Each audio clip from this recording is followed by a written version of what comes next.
let's pick up where we left off last time. We were talking about the macroeconomic world from a Keynesian perspective and how it's called demand-side economics for a reason, because everything centers around the demand for goods and services, because it's the demand that creates the need for employment, and unemployment was the major problem of the Great Depression. So if we could make people optimistic, then it would solve itself. If the people aren't going to get optimistic, well, then we can have the government spend to increase demand, to bring all the jobs back, to make the economy healthy enough, and then people will be optimistic, and then they'll spend their own money, and we don't need the government's help anymore. The government's just there to prime the pump, just to get people's thinking correct. Once they get their thinking correct, then everything will work out for themselves. And we talked about this thing called gross domestic product. Gross domestic product. Now, if you look over long periods of time, and you add up the value of what people buy, new goods and services, and this might be the time to talk about this. We get this thing called gross domestic product. So let me just jump out of my notes for a second and get ahead of myself and just say, we have to know what we're talking about when we talk about gross domestic product. Let's say that there is a farmer here. And this particular farmer here raises Angus beef. That's what he raises. He raises Angus beef, and when the beef is big enough, he sells the beef to the butcher, Mr. Y, the butcher. Now, when he sells that beef, does the farmer's cash register ring when the money comes to him? Ka-ching, yeah, he made some money, the beef went this way and the money went that way. Is that a brand new cow that didn't exist before? Yeah. So is that part of the gross domestic product? And you would say, no, it's not part of the gross domestic product. Well, wait a minute, what does he do with it? Well, he takes it and he butchers it, and the beef goes this way, and he takes the hide and he sells the hide to the tanner, the Z tanner. When he sells that hide, the tanner pays him money, and when he gets that money, is that a new hide that's never been in existence before? Yes. So is that part of the gross domestic product? No. No, it's not part of the gross domestic product. So the tanner sells the leather to the shoe factory, shoe factory, and then the shoe factory pays for it. Now, is that money part of the gross domestic product? And the answer is no. Well, the shoe factory sells it to the store, the shoe store, and then they get paid for the shoes. Is that part of the gross domestic product? No. Well, the shoe store, well, let me back up a second. Is this guy, the butcher, a customer of the farmer? Yeah. Is this guy a customer of the butcher? Yeah. Well, does this guy get his raw material, a customer of this guy? This guy pays this guy, yeah. And so the shoe store is here. What about Mrs. McGillicuddy, who needs shoes for her 12 kids, and she pays for those shoes from the shoe store? Is she a customer of the shoe store? You don't know? I don't know. You come out of this class, I don't know about life anymore. I used to know a lot of stuff. I went to this economic class. Now I don't even know what a customer is anymore. I used to know what a customer was. Let me tell you, Mrs. McGillicuddy, when she buys those shoes, she's a customer of that shoe store. Just want to make that clear. Okay. Now, how many of these transactions are part of the gross domestic product? Only one. Because this last customer is also a consumer. All these other customers, they're not consumers. They are intermediaries. And so when we try to figure out how much money was spent on new stuff, we can't count all the intermediary steps. Yeah, the cash register rang here and here, the cash register rang here, but only when the cash register rings right here, that's the only one that we want to count as part of the gross domestic product. Otherwise, we're going to be counting the same thing over and over and over again in different stages. And our number is going to be really, really huge. So we ought not to do that. So again, the differences between customers and consumers, because we only want to capture this sale right here and put that into our gross domestic product. So then that GDP thing we set up here, when we're trying to measure that GDP thing, if there's any one number that we use to define whether we have a good economy, an average economy, or a poor economy, that's the number that we look at. We look at gross domestic product. Now there's some problems with that, as I'll talk about later. But one problem is capturing only this sale right here and not the other sales. And that can be problematic sometimes, because if some of you have been to Costco or Sam's Club or something like that, and some people don't have the push ones like this, they got the lowboy carts.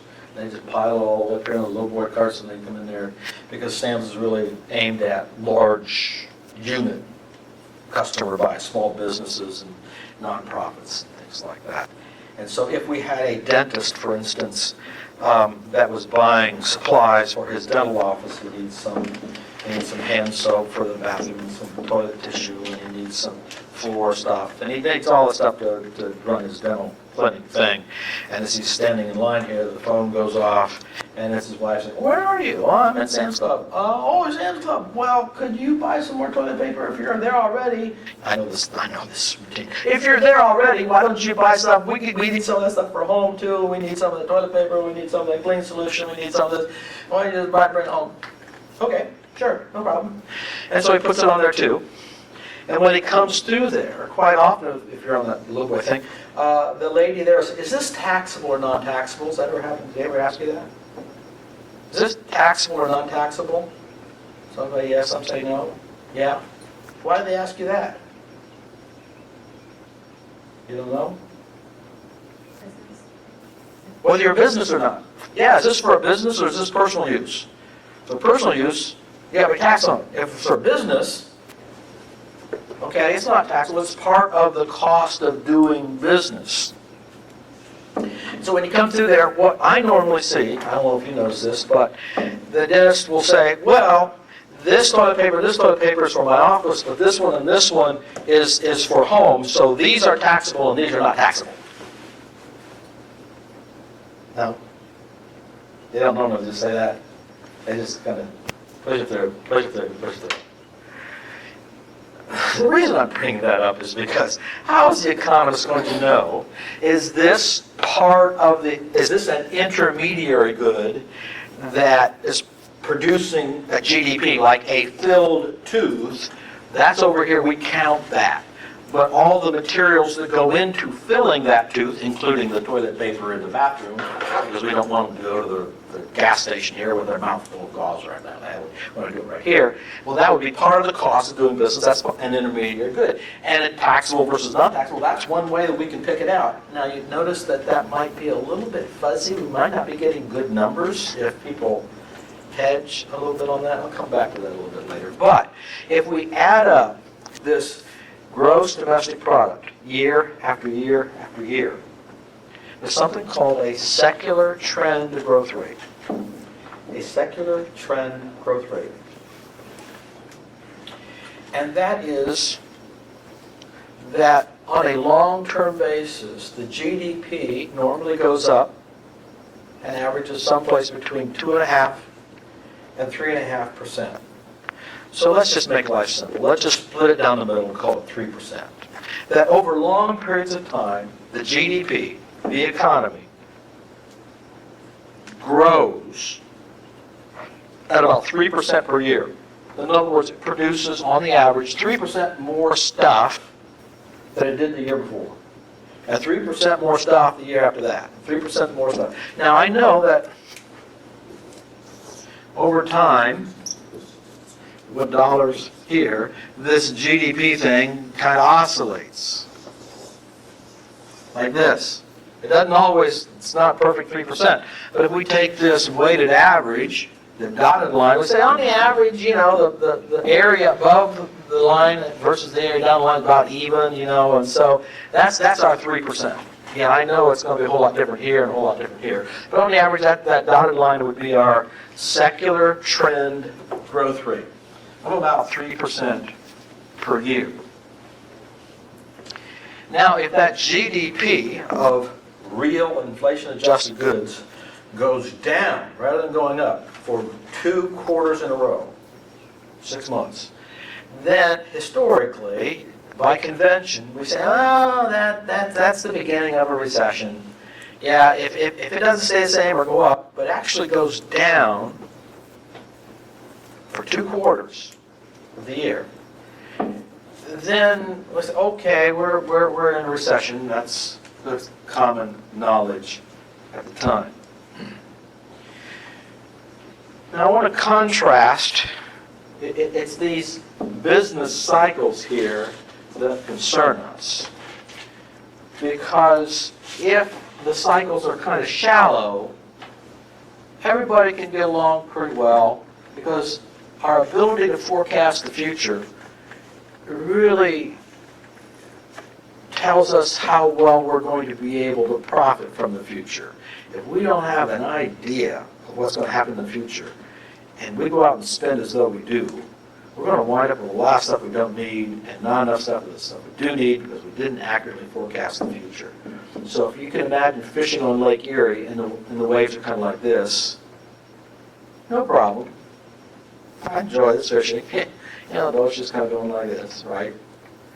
But what if the waves start getting up to 3, 4 feet? You're no longer floating along here. I mean, yeah, the average is the same. It's going like this, get our average, versus going like this, this. The average is the same. But that's a whole different economy. I mean, this economy here, this is a dangerous economy. You don't know what's going to happen.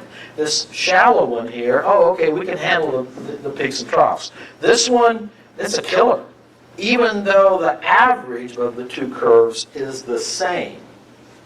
This is a dangerous market. This one really isn't very dangerous. So when we're talking about this, we're talking about not just the average growth, but we're talking about how volatile is the economy. How volatile is the economy? And when these things go really down, and they keep staying down, we don't know when they come back. We sometimes say, well, we're in a deep recession, but at what point in time is it called a depression? Actually, I think it was President Roosevelt that said we were in a depression because he thought that was a term that wouldn't scare people as much as saying we're in a recession, but that's where we got the term. Now, when the economy turns down, the classical economists were saying, well, people make mistakes. They spend all this money and they build a plant to make pet rocks. And they were all the rage for a while, but it's just a fad. And people really don't want that many pet rocks. Well, you got 1, maybe 2, and then game's over, I'm done making pet rocks. But now you got this company here, because all these people here making pet rocks, and the demand for pet rocks goes down. And if there's no demand for it, well then what should they do? They should either find a new business or lay them off and sell the factory or something. You got to get rid of it. They're not producing what the people want, so you got to get rid of that stuff. And so when the economy goes down and all these companies are going out of business, the classical economists say, well, that's Adam Smith's invisible hand. It's causing people who are either very, very poor at production or producing the wrong things, producing the things they don't want. That's the market's way of telling them they've got to change their ways.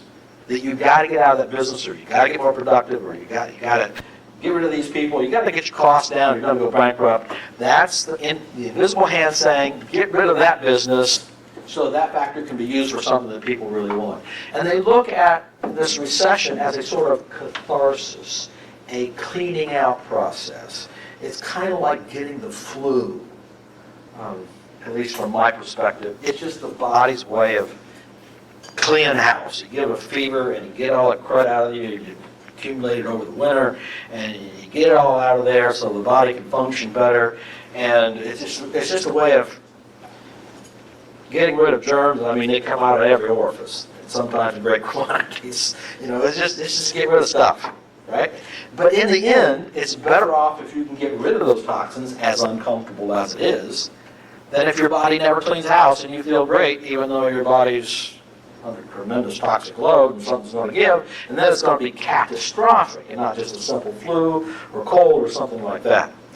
So the classical economists believe that the free market is a way of the economy cleaning itself from the effects of bad investments or malinvestments, mistakes, overextensions of credit that they shouldn't have done, and it's just better to just have the cold and get it over with, because that's nature's way of saying, will you please just lay down in bed and drink lots of fluids and get over this, because we're dumping all these toxins into your bloodstream and we don't need you to go mountain climbing right now. We really need you to be in bed so you can get rid of all those toxins, and then you'll be better off if we can do that. And that's nature's way of saying, will you please go down and lay in bed and drink some fluids or something like that. So it's natural that these boom busts are natural things. They're not to be afraid of. It's the invisible hand, just uncomfortable as it is. It's what needed to be done.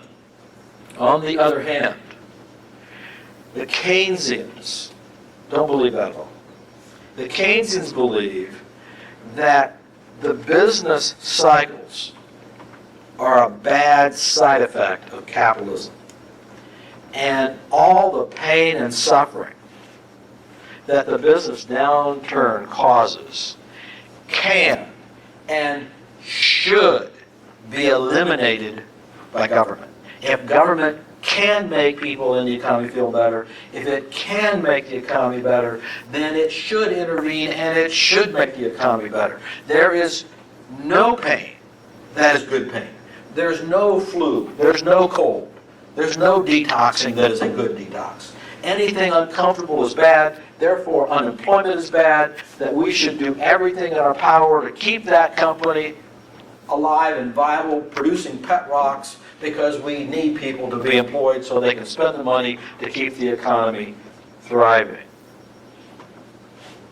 Again, Keynesianism was demand-side economics. If we fast forward a whole bunch of years and come to the Ronald Reagan presidency, he flipped it kind of for political purposes and some because of the comments he was talking about at the time. He said, we got to get the government out of controlling the economy, and rather than have a demand-side economy, we need a supply-side economy. We need to get people in a position where they don't have all these rules and regulations and they can be more productive and they can supply more. If they can supply more, then that will help the economy grow rather than government spending. So that's where we got this term supply-side economics as the flip side of the term that's a synonym for Keynesianism, which is called demand-side economics.